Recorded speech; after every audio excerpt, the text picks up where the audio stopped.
On a bright morning, a kid stood on the ground and looked down. Their shadow sat beside their shoes like it always did. But then something felt wrong. The kid stayed still, yet the shadow did not. It slid a tiny bit, like it had its own plan. The kid checked their feet. No steps, no wiggles. Still, the dark shape shifted. That was the weird part. A shadow usually acted like a copycat. When an arm lifted, the shadow's arm lifted. When the kid froze like a statue, the shadow was supposed to freeze too. But it did not. It slowly crawled across the ground, changing its position, even though the kid stayed in the same spot. It looked like the shadow moved by itself. So the kid's brain grabbed the biggest question it could. If a shadow followed a person, how could it drift when the person did not? Where did a shadow even come from? And what made it choose a direction? The kid watched again, waiting for proof of a secret move. Nothing. Only the shadow kept sliding. Something else had to be changing. A shadow happened when light tried to travel in a straight line, and something got in the way. The sun shined. The light raced toward the ground, and a body blocked part of it. Behind the body, less light reached. That darker patch looked like a thing that followed along. But it did not come from the ground. It came from missing light. It helped to think of light like tiny arrows flying from a source. Where the arrows landed, the ground looked bright. Where the arrows got stopped, the ground looked darker. That dark shape matched the blocker because the blocker decided which arrows could pass. The shadow stayed connected to the light situation, not the floor. It was a light map, not a pet. That meant a shadow never really lived anywhere at all. It was just the name for a place where fewer light rays arrived. If the light had been blocked more, the shadow had been darker. If the light had been blocked less, the shadow had been lighter. The important part was the light source and the blocker. The shadow was the result, every time. The next clue came from a simple test. A flashlight shined on a small toy, and a dark shadow landed on the table. Then the flashlight moved a little to one side. The toy stayed put, but the shadow slid across the table like it had decided to travel. Nothing spooky happened. The light moved, so the shadow moved. The shadow followed the light's position every time. The flashlight swung higher, then lower. The shadow shifted again, not just sideways, but to a new spot. It even turned. That felt surprising at first, because the toy never budged. But the shadow never belonged to the toy. It belonged to the light's path. Wherever the light came from, that decided where the dark space ended up, changed the light's place, and the shadow had to change too. One rule showed up that never broke. The shadow always pointed away from the light source. When the flashlight moved to the left, the shadow leaned to the right. When the flashlight moved closer, the shadow reached farther away. This turned the shadow into a direction arrow. It quietly showed where the light had been hiding. If a shadow looked like it moved on its own, the real mover had been the light. Then the view pulled way up, past the trees and rooftops, to the whole sky. The sun seemed to travel across it like it went on a long daily walk. But the sun did not actually circle around Earth each day. Earth turned instead. It spun like a slow top, and that spin made the sun look like it slid from one side of the sky to the other. As Earth kept turning, the direction of sunlight kept changing a little, minute by minute. That change sounded small, but it caused a big effect. A shadow always pointed away from the sun. So when the sun looked like it shifted in the sky, the shadow had to shift on the ground. It slid, it rotated, it behaved like it followed the sun's position. That meant an outdoor shadow never stayed perfectly still for long, even if the person or pole never moved at all. The ground spot that got blocked from light kept changing because the sunlight came from a new angle as Earth spun. So the shadow's tip crept across the pavement. Its direction slowly turned. The shadow did not decide to move. Earth's rotation pushed it along. As the sun kept seeming to travel across the sky, something else kept changing too. The shadow did not only slide and turn, it also stretched and shrank. Early in the day, the sun stayed low, closer to the horizon, so the shadow reached far across the ground. It looked extra long, like it tried to run away from the feet that made it. Later, the sun climbed higher and higher, and the higher it got, the shorter the shadow became. The reason stayed simple. The light came down from more above, not from the side. That meant the dark spot behind the object did not need to spread out so far. Around the middle of the day, the shadow became the smallest version of itself. Then the day kept moving on, and the sun dropped lower again. The shadow started growing long one more time. It happened every day in the same pattern.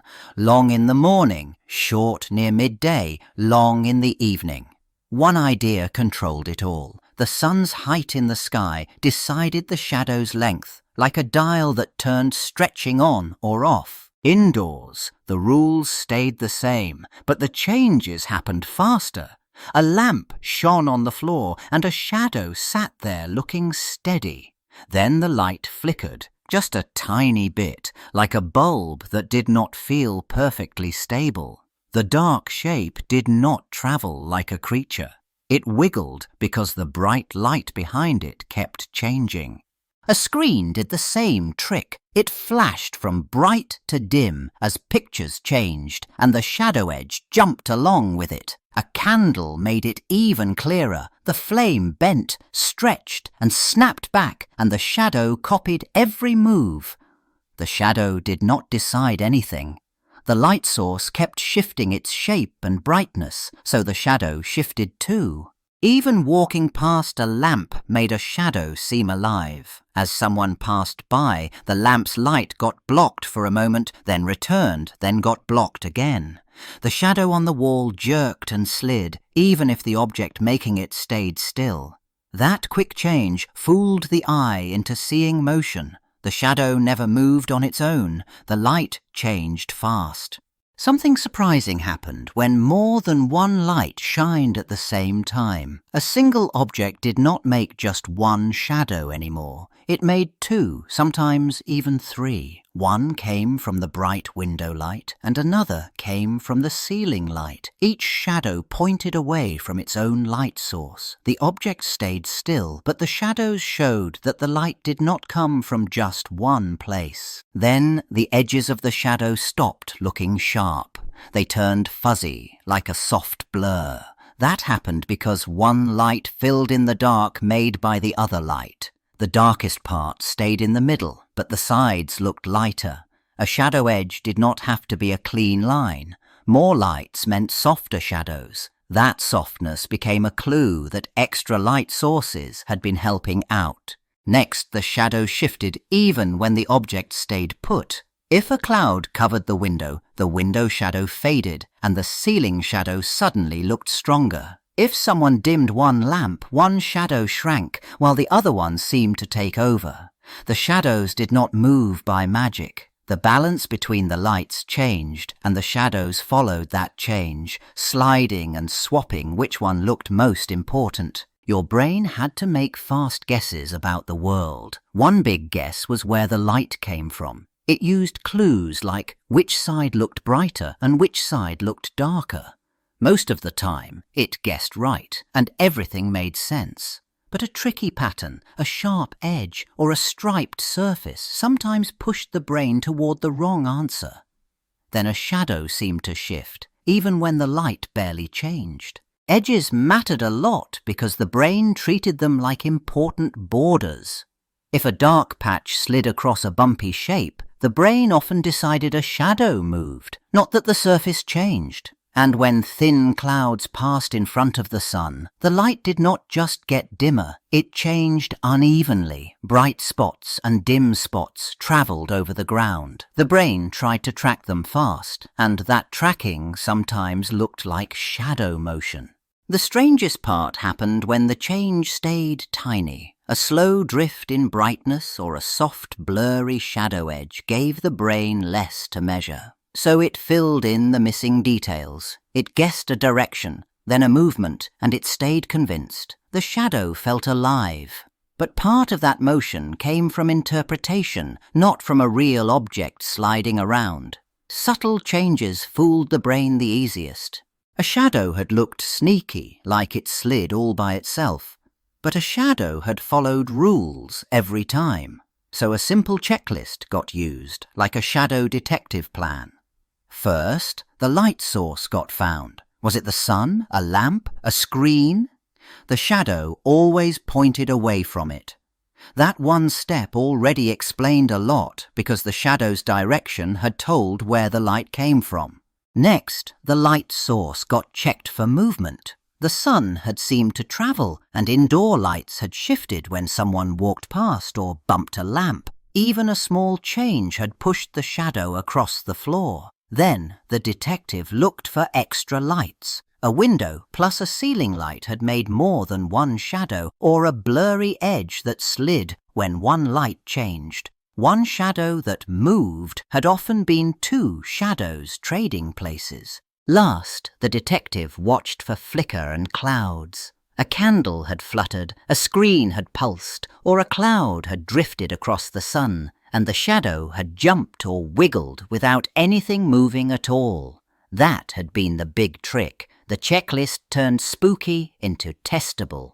Find the light, see if it shifted, check for more lights, watch for flicker or clouds. Any moving shadow had an explanation you could repeat. Shadows still seemed sneaky sometimes. A kid could stand perfectly still, yet the dark shape on the ground still slid a little. But it did not mean the shadow had a mind of its own. It meant the light had changed. The sun's light angle had shifted as Earth turned, and the shadow had followed the new direction. The mystery had turned into a trail of clues. Even when the change felt too small to notice, it still happened.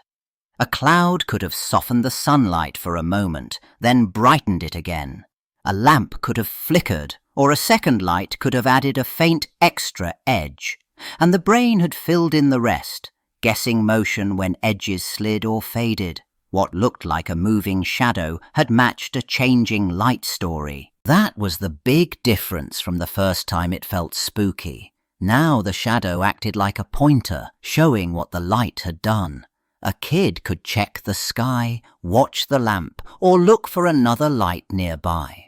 They could wait a minute and see the shadow creep the same way again because Earth kept rotating. The shadow had become predictable and testable every time.